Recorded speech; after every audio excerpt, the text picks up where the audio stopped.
वन्दे बोधमयं नित्यं गुरोर्शङ्कररूपिणं यमाश्रितविवक्रो अपि चन्द्रो सर्वत्र वन्दते। बन्दो गुरुपदकञ्च कृपा सिन्धु नररूपहरि महामोतम पुंज जासु वचन रविकर्णिकर। सच्चिदानंद भगवान की जय, सदगुरुदेव भगवान की जय। जयकारा बोल मेरे गुरु महाराज की जय। ओम नमो नारायण, ओम नमो नारायण, ओम नमो नारायण।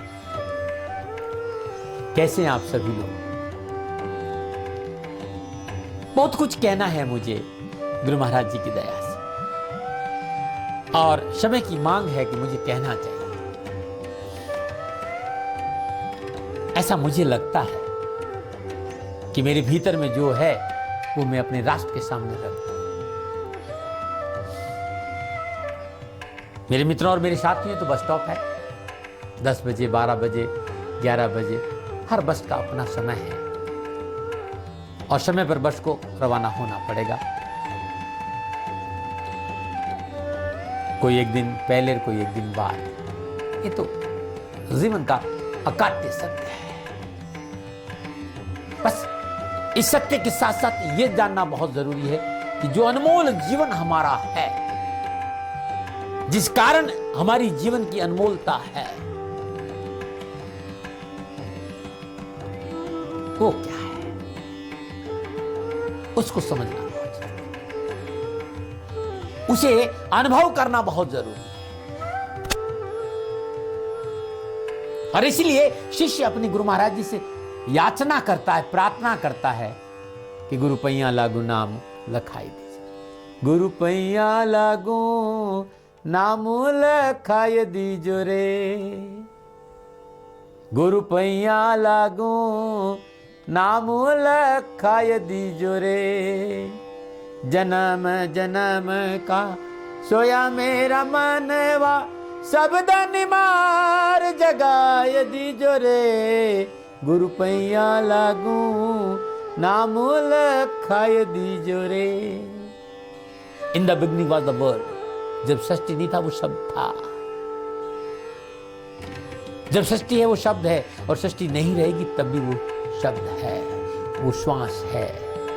आप नहीं थे तब भी श्वास थी, आप हैं श्वास हैं, और आप नहीं रहेंगे तब भी श्वास रहेगी।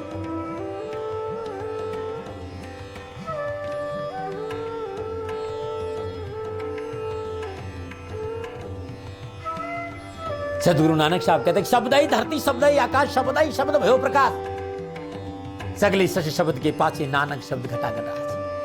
संपूर्ण चराचर जगत का होने का कारण वो शब्द है, वो नाद है, वो अनहद नाद है, वो गैबी आवाज है, वो श्वास है।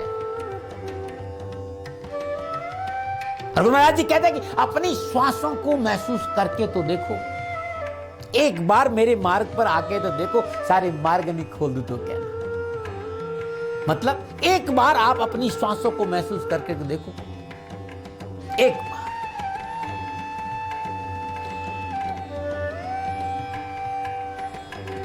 ये रहस्यों का रहस्य परत दर पर खुलता जाएगा यदि एक बार आपने अपनी श्वासों को महसूस कर लिया। आपको वो मिलेगा जिसके लिए आप बार रात दिन भटक रहे हो।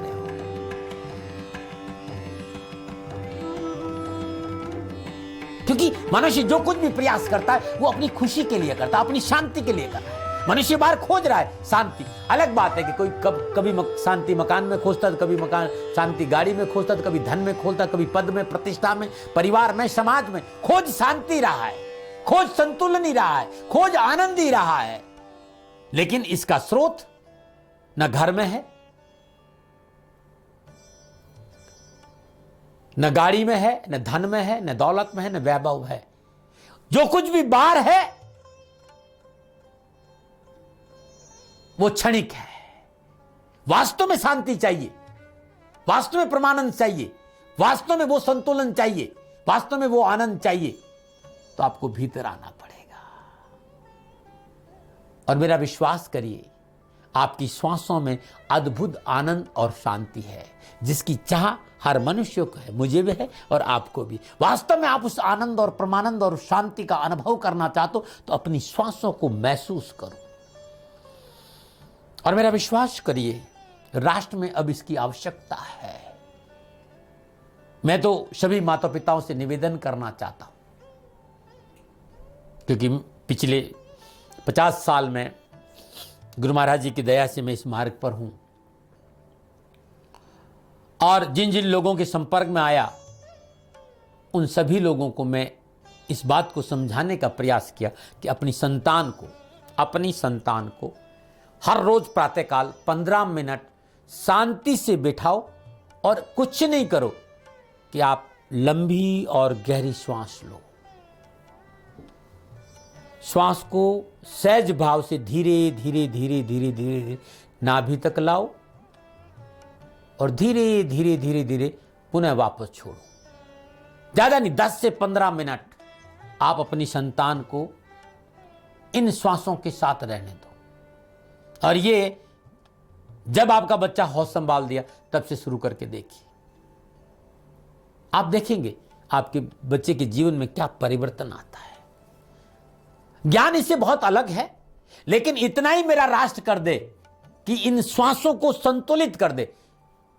आप अपनी संतान को कुछ मत करिए, मात्र 10 मिनट, मात्र 5 मिनट कहिए, ये श्वास आ रही है और ये श्वास जा रही है। जो श्वास भीतर जा रही है उसे सहज भाव से धीरे धीरे धीरे धीरे नाभि को स्पर्श कराइए। जहां श्वास जितनी गहरी होगी, व्यक्तित्व उतना गहरा होगा, ज्ञान उतना गहरा होगा, नॉलेज उतना गहरा होगा, रहस्य उतना गहरा होगा। यदि ये पकड़ हम अपनी संतान को बचपन से करवा लें, और मैं तो संपूर्ण शिक्षाविदों से निवेदन करना चाहता हूं कि प्रातःकाल प्रार्थना के बाद 10 मिनट हर स्कूल में प्रार्थना होती, शांति से बच्चों को बिठा दीजिए और 10 मिनट लंबी और गहरी श्वास का प्रयोग कराइए। आप देखिए आपकी परीक्षा का रिजल्ट बदल जाएगा। ये अद्भुत है, ये अद्भुत प्रयोग है और ये कई देशों में हो रहा है। ये भगवान की प्रक्रिया, भगवान बुद्ध की प्रक्रिया थी। भगवान बुद्ध ने एक प्रक्रिया पर जोर दिया और वो था विपश्यना, श्वासों को देखना। और जापान ने इसे अपनाया और आप देखिएगा जापान का क्या रिजल्ट है, वो आपको सबको पता है। तो हम अपने मूल में आए ना। भगवान बुद्ध भारत की धरोहर है। भगवान बुद्ध का ये ध्यान जो विपश्यना है अद्भुत है। और विपश्यना है ना, ध्यान रखिएगा, विपश्यना आदि शिव की ज्ञान साधना का, धारणा का एक हिस्सा है। भगवान शिव ने विज्ञान भैरव तंत्र में 112 विधियां बताई, उसमें से एक विधि यह भी है विपश्यना। अद्भुत है ज्ञान, राष्ट्र की धरोहर अद्भुत है। और इस विषय को जानता हूं मैं, तो चाहता हूं कि हर स्कूल में इसका अभ्यास कराया जाए। हर स्कूल में इसे व्यवहारिक रूप से हर रोज 10 मिनट कराया जाए। और घर में 10 मिनट सुबह और शाम। माता पिता यदि बच्चों को कहते हैं कि बैठ जाओ शांति से, कुछ नहीं करो, लंबा और गहरा श्वास जितनी लंबी होगी और जितनी गहरी होगी तो जो बच्चे का जो ब्रेन है वो अद्भुत डेवलप होगा, याददाश्त बड़ी अद्भुत होगी, स्मरण शक्ति बड़ी अद्भुत होगी और एग्जाम का रिजल्ट आपके सामने होगा। करके देखिएगा। ओम नमो नारायण मित्रों, ओम नमो। और दाती महाराज की सहयोग की आशा है तो मैं तो आपके साथ हुई।